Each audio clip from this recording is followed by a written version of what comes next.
Gracias, damas y caballeros, por ser con nosotros. Mírenlo ahí, al profesor Antonio Siriaco. Dueño de los martes. ¿Verdad? Como cada martes estamos aquí siempre. Según quien antecedió ahí en esa silla, y según el gobierno, aquí todos estamos muy bien a nivel económico.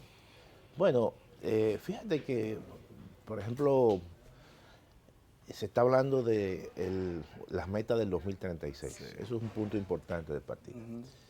Y yo pienso que uno de los problemas que tiene esa meta de antemano es que para tú duplicar el Producto Interno Bruto o el PIB per cápita de 11.000, en este caso son 11.200 dólares por persona, a 22.400 dólares, tú tienes que crecer a un 6% en los próximos 12 años.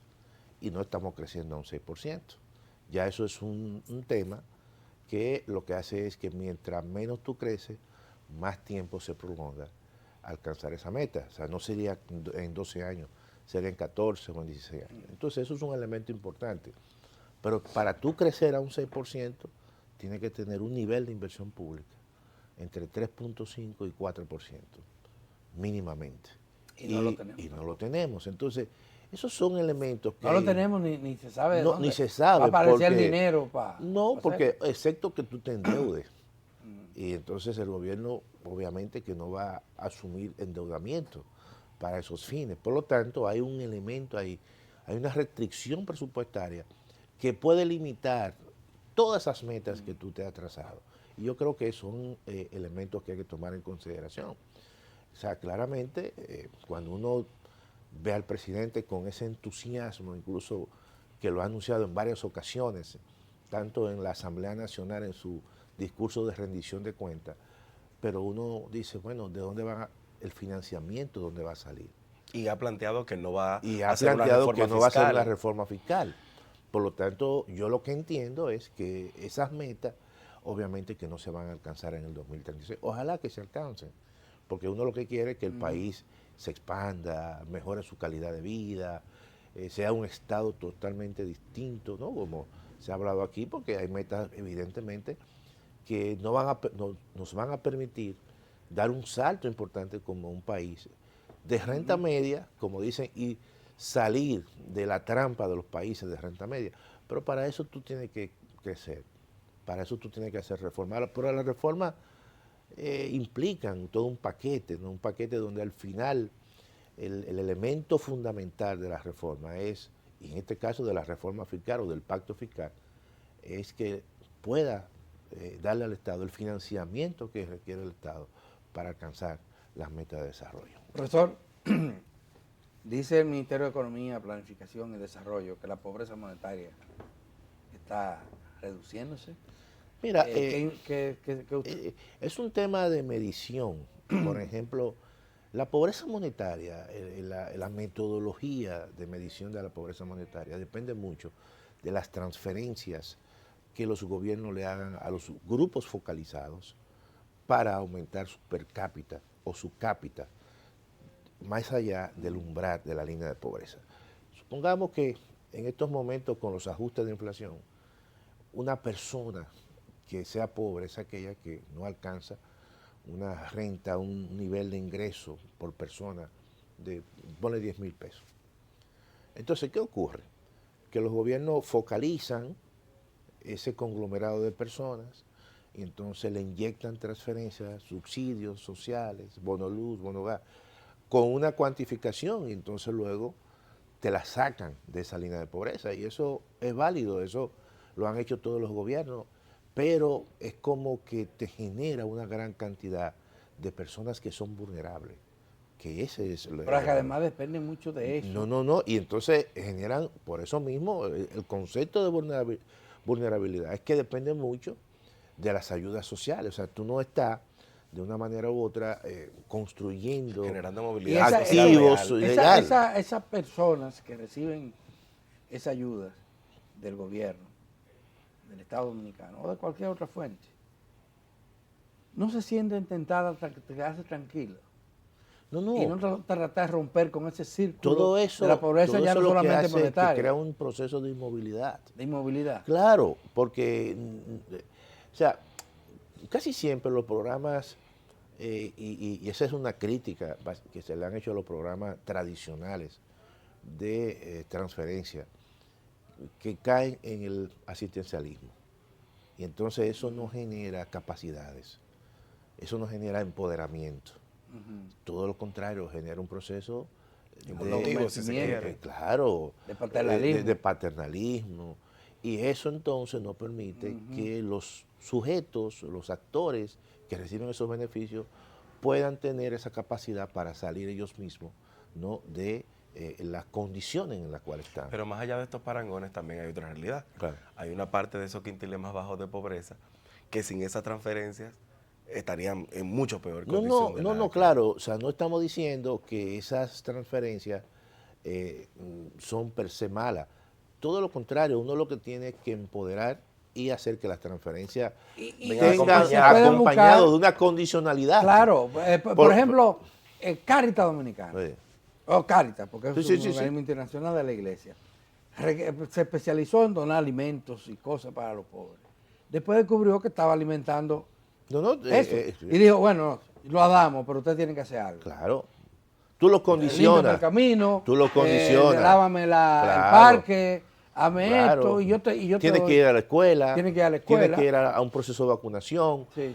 Porque ahí tú estás generando unas capacidades. Sí. Y esas capacidades es lo que al final, por lo menos aunque sea uno o dos en la familia, rompen el círculo vicioso de la pobreza y transforman ese círculo vicioso en un círculo virtuoso. De eso se trata. Entonces, pero aquí se avanza poco en esos programas, bueno, sobre todo a nivel de los más pobres. Y tú sabes que generalmente si no va acompañado de esa condicionalidad, de esa formación, entonces el ser humano tiene ese comportamiento.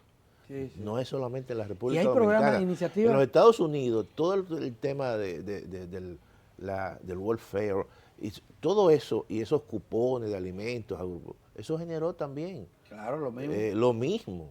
Por lo tanto, tú tienes que establecer esos programas, cambiar esa metodología y exigir, evaluar. Por eso es que esos programas hay que evaluarlos constantemente, porque la evaluación, el monitoreo y la evaluación es lo que te va a permitir transformarlo y mejorarlo cada vez más. Porque si no, se transforman en un simple asistencialismo, pero también eso tiene un impacto político favorable a quien está en el poder. Pero los otros lo pueden tener, porque recordamos el programa Quisqueya Verde. Claro. Se lo inventó Jaime David Fernández Mirabal cuando fue vicepresidente de la República, en el primer gobierno del PLD. Ese programa le pagaba un sueldo a los que participaban en la reforestación del país. Que era una especie de pago, como dicen, para mantenimiento ambiental. Eso pero también es un subsidio para gente pobre, pero no gratis. Claro. Yo te voy a pagar. Tenían que reforestar, tú tienes que tenían que cuidar el medio ambiente, y yo el entorno. El entorno. Entonces vamos a trabajar en ese sentido. Esos son los programas que nosotros tenemos. Y se abandonó, inclusive el propio PLD lo abandonó, después salió Jaime David. Y déjame decirte lo siguiente, cuando uno va por las principales carreteras hacia el interior, hay que agradecerle a Jaime David. Los árboles que sembró. Que sembró. Y mucha montaña. Y además que evitó mucha arrabalización de muchas, carreteras. Claro. Eso es importante. Eso es importantísimo. Claro. Entonces ese tipo de cosas no se están haciendo ahora sí, sino yo te doy el bono gas, o te doy esto, lo otro. Entonces yo creo que... inclusive gente que puede... Porque ahora el de la madre. El cariñito. Pero el cariñito no son a la madre pobre registrada nada más. No, estamos hablando de un monto importante. O sea, mira, yo recuerdo que en un seminario que yo estuve precisamente sobre el tema de la pobreza, que estuve en Chile, un técnico chileno que había venido bastante a la República Dominicana, hablaba de cómo los países podían, como dicen, desaparecer los niveles de pobreza en términos metodológicos, ¿verdad?, de manera muy rápida. Y hablaba precisamente, recuerdo, de cómo las transferencias y las ayudas, en términos metodológicos, tú podías transferirle determinado tipo de ayuda, le aumenta el ingreso o la cápita, y esa cápita puede superar el umbral de la pobreza. Y ya. Y metodológicamente hay menos pobres. Pero tú estás creando, vuelvo y reitero, una cantidad importante de personas que son vulnerables, que de repente si el Estado cae en una crisis fiscal y no tiene los recursos suficientes, esas personas vuelven otra vez a su estado original, porque no se han creado capacidades, porque no se han empoderado, porque no han mejorado incluso sus niveles de educación, y todo eso de una forma u otra contribuye a mantener gente totalmente inmóvil y no tienen capacidad para ellos mismos poder salir de la Hay pobreza. otra noticia positiva, profesor, de la semana, el informe del Banco Central sobre el tema del trabajo formal Claro. y el incremento de la población Ocupada. ocupada. Sí. Mira, yo creo que con respecto a la informalidad, no es, si bien es cierto que hemos mejorado un poco, no es una cosa sí. del otro mundo, pero debemos seguir profundizando porque aún así los niveles de informalidad en la economía dominicana son altos. Y cuando tú analizas ya los datos en detalle y cuando tú descompones dónde se crearon empleos, bueno, se crearon empleos en sectores vinculantes con el sector público. El caso, por ejemplo, del sector de enseñanza o el caso del sector de la salud, que está muy vinculado, que es público básicamente. Y ahí se creó empleo de los 176.000 que el Banco Central ha mencionado, aunque en otras actividades como la industria se creó, pero básicamente en esos dos sectores. Por lo tanto, tenemos que seguir avanzando y que esos empleos se generen en sectores básicamente privados, los empleos formales. Porque si no, el Estado, básicamente todos los empleos que se crean en el Estado son formales. Sí. Entonces, Pero lo importante es que se creen en el estado que ha estado, en la actividad privada. Sí. Bueno. Eso es un elemento importante que hay que tomar en consideración. Por lo tanto, siempre hay que ver los detalles. Si bien es cierto que la población ocupada se expandió, eso es una buena noticia, pero no es menos cierto que hay que seguir haciendo esfuerzos para que esos empleos en su gran proporción se creen en la actividad privada. Y una meta que todavía no ha sido alcanzada, pese a las décadas que se habla de esto, es la capacidad de la República Dominicana para procesar su materia prima. Claro. Y no exportar solo la materia prima. El caso del cacao es un buen ejemplo.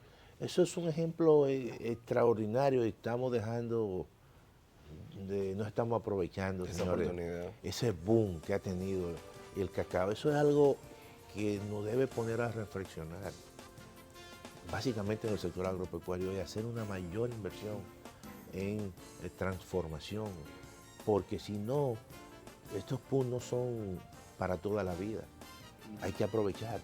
Entonces, claramente, como tú has dicho, estamos exportando materia prima y estamos importando todo el producto transformado y lo vendemos aquí, obviamente a un precio que no se beneficia el productor dominicano.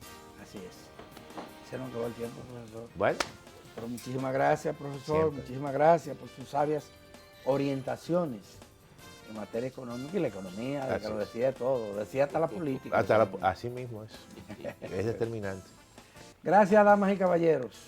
Se acabó el programa de hoy, pero mañana seguimos. Así que les invitamos a que a las 7 nos sintonicen para otro programa.